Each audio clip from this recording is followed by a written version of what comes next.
করতে চাই? সবাই বলুন, অন্তরকে ভালো করতে চাই। এই অন্তর এসেছে আল্লাহর পক্ষ থেকে। কার পক্ষ থেকে? এই আত্মা এসেছে আল্লাহর পক্ষ থেকে।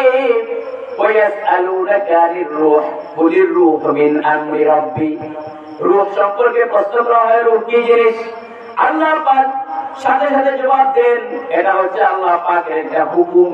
এটা থাকলে আমরা থাকি, আর এটা চলে গেলে আমরা বাঁচতে পারি না। এই যে একটু আগে জানাজার নামাজ পড়লাম আমরা, এই রূহ চলে গেল, বাবা গেল, দাদা গেল, কি জিনিস গেল, এই জিনিস যাওয়ার পরে আমরা লাশ হয়ে যাই।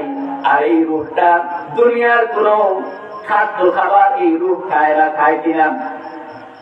এই শরীরের মধ্যে আতর মাখেন, তেল দেন, জন্মের দেওয়া দেন তেল, মুস্টার্ড অয়েল দেন, কিন্তু কখনো রূহকে খাবার দিয়েছেন নাকি?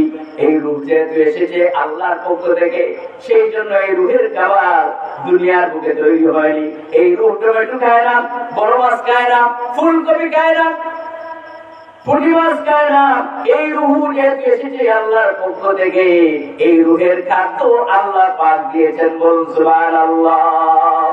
এই রূহের খাদ্য হচ্ছে তিলাওয়াতে কোরআন। তিলাওয়াতে কোরআন, এই তিলাওয়াতে কোরআন যত করবেন রূহ তত তাজা হয়ে যাবে। সুবহানাল্লাহ।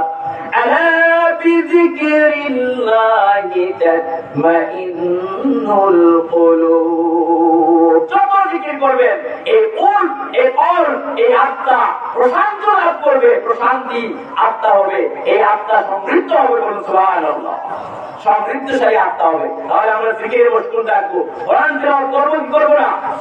এক নম্বরের গুণ হচ্ছে বান্দার, এক নম্বরের গুণ হচ্ছে বান্দা জিকির করবে আল্লাহ। কার?